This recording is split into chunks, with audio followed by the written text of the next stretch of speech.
to my April studio vlog. You are in for a treat. You're gonna get some market prep. You're gonna get my actual big 3-day market. You're gonna get some print packing and also some sketchbooking. It is really exciting, I promise.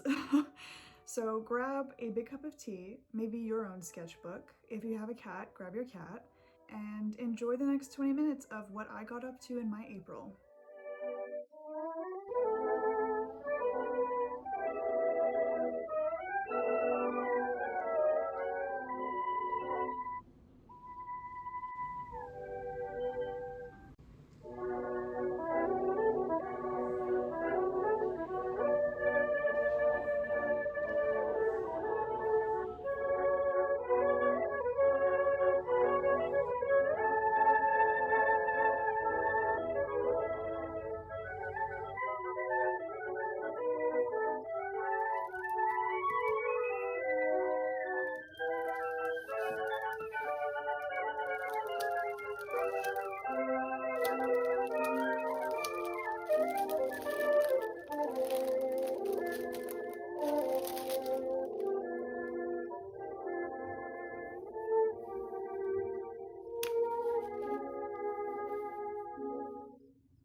I was going to join the Odd Orange sketchbook drawing session, but it's full. How could they do this to me on my birthday? I'm literally gonna keep clicking the link until somebody leaves temporarily.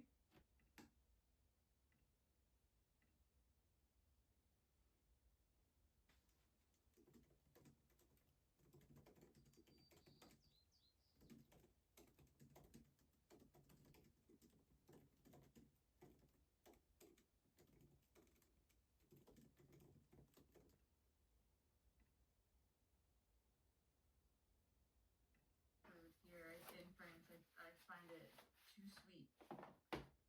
Yeah. Julia says, I just managed to get into the call. Hi everyone. Hi Julia, so sorry. I saw your message right as I was starting. I'm glad you were able to get in. Start now.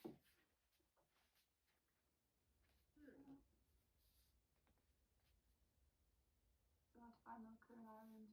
Of Joyce trees. Me too, me too. It's all this chocolate talk makes you want chocolate. If it's as delivery has become more of a thing and more standardized, but the rice usually still comes in a white box in New York. We've got 1 minute and 30 seconds left now. Your 6 minutes starts now. It's quite an interesting shaped tree. So all its leaves are on one side. Gifts to poor and I think boxed up gifts. Rich people make donation boxes to poor people, Victorian times. Okay. Thing make room for the new stuff kind of thing. Time is up for that one. On to the next one. I kind of wish I was painting now as well, to be fair, because yeah, I feel like these would translate really well. No. It sounds very good. I'm gonna put my bets in that my husband's getting a vindaloo because he likes a really spicy one. You guys are making me so hungry and it's only morning here in Canada. Oh no. Sorry. Yeah, I already know what I'm cooking for dinner. Everyone's gonna have a snack, I think. Always watch the recording. Time is up. Next one. As time is up, we're on to the last one now. Yeah. He likes animals in decor. Yeah, he likes animals. It's very specific style. Challenge, and it was white. It was all almost done. This is the last image. But yeah, thank you so much everyone for coming along today. Again. Bye. fun. Bye.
Hello, hello, it's me again. I feel like it's a while since we've last chatted, but you joined me here as I'm doing my weird little ritual of practicing my market setup before market season officially begins. I do this for a number of reasons, mainly just because each year I add new products to my table and I want to make sure that they will all fit nicely on my table before market day one, because it would be my worst fear, not my worst fear, but it would be very stressful if I showed up to market setup for market day one and my stuff doesn't fit nicely on my table. So here I am, practicing in my crusty garage. Currently I'm putting up these print walls that I got last year, which was like the best investment that I ever made. They're technically like cubicle walls, like for bookshelves or something, but they work really well for putting up prints. So that's what I'm doing here. I love market practice. It's so fun for me, even though like I set up a market table every single week for the whole summer. Like it's not a new concept to me, but I get so excited about it, and practicing it just means that market season is about to begin, which is so fun. I felt really rusty going into this setup here. First of all, because my last market was in December 10th.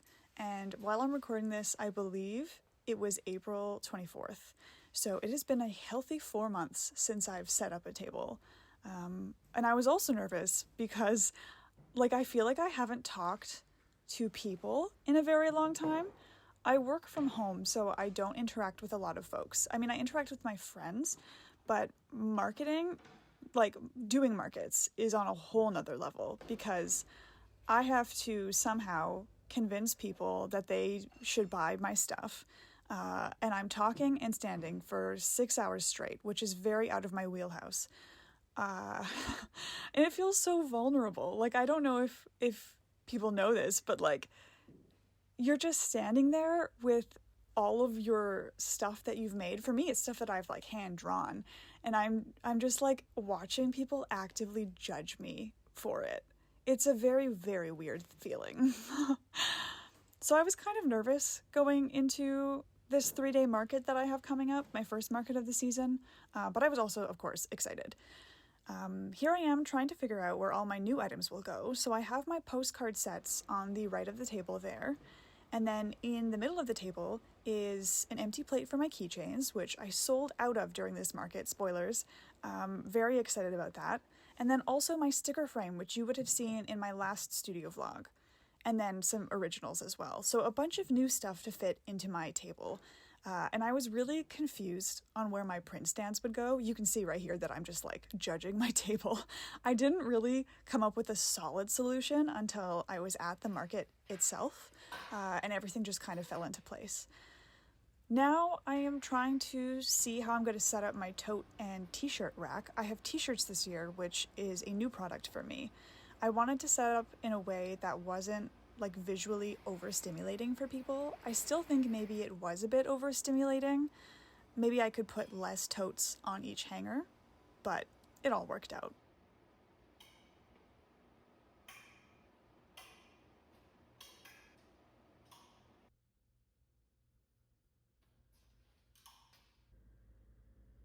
I am technically recording this voiceover as the market is finished, so spoilers, it went really well, but now you're going to see it for yourself.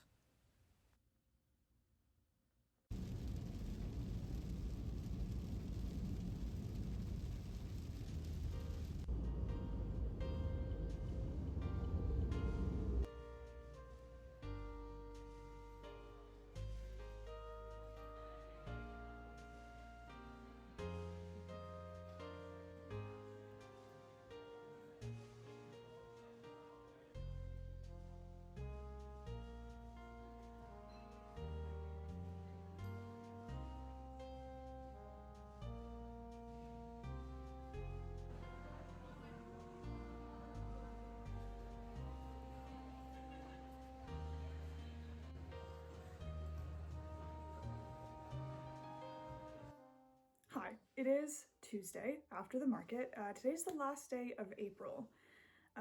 Ignore the fact that I think I kind of look like a drowned rat. I just washed my hair.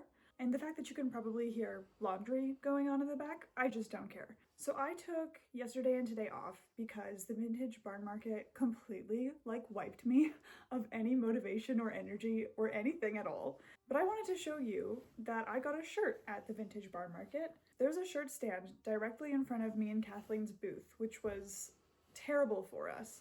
We were basically just looking at it the whole time in between customers and like trying to see what other people were grabbing from the shirt stands, and if we liked it and they put it down, we would like run from our booths and try and grab the shirt.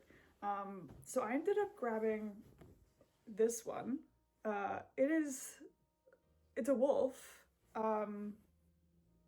There's really nothing more to say about it other than I think he's super cool. So my vision is that I want to cut off the collar and like stretch it out, and then it'll kind of sit across the shoulder. That's what I'm hoping for. Okay, so this is it, like, not cut. This is just how the shirt is. Oh, do I cut it?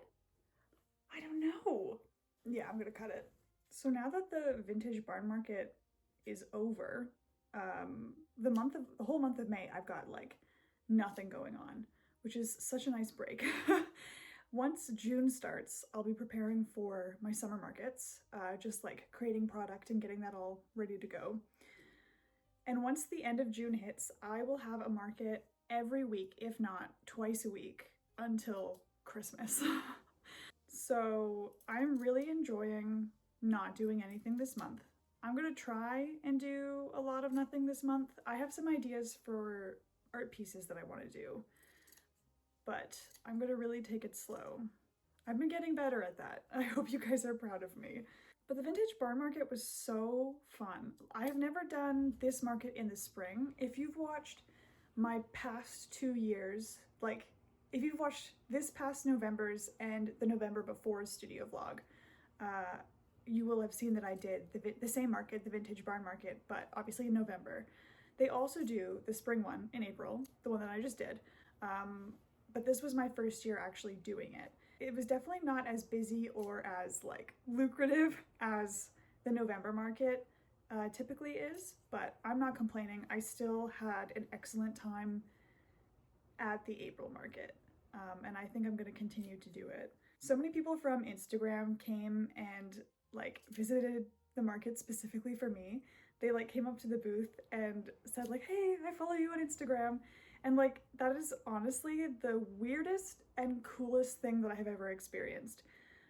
Because I still feel like I'm relatively small on the online world, even though this past year I've gained quite a following both on Instagram and TikTok.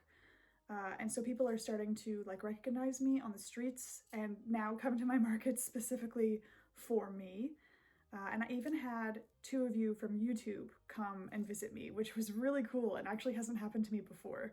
It's such a weird part of doing art online, and I'm not complaining. It's so cool, but I still feel like it's just little old me, right? Color is off. I really hope I didn't just ruin this.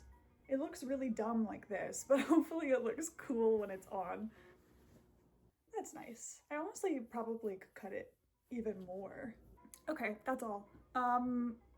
Thank you for those that visited me at the market and for just supporting me here on YouTube and online. It's just, maybe I'm just feeling like super sentimental about the community that I've kind of built on my social medias. So I love you all.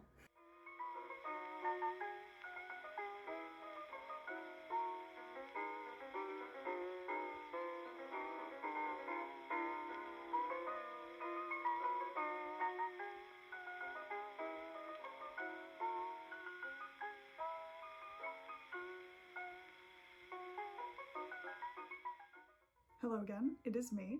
Thank you so much for watching this video and seeing what I got up to in my April as a full-time illustrator. I really appreciate you being here and caring enough about me and my work to watch these silly studio vlogs. Something I'm rather excited about is that this month that I'm currently recording this in, the month of May, is 1 year that I started my Patreon.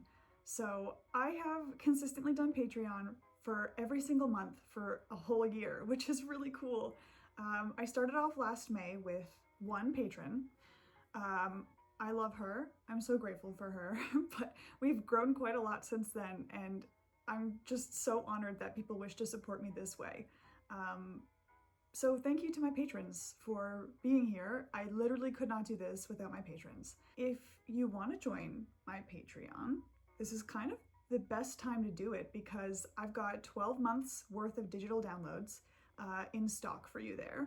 my secret Patreon shop is all stocked up with the last 12 months of prints and stickers, and there's nearly 100 posts and sketchbook scans all up there. And no pressure at all. I know that times are really, really stupidly hard right now, so I don't blame anybody for not joining my Patreon. But for the month of May, I have opened my secret patron shop to the public. Normally it's just for my patrons. So the last 12 months backlog of print and sticker reward leftovers are now available for anybody instead of just my patrons. But anyways, thank you so much for being here. Thank you for watching this video, and I will see you in the next studio vlog.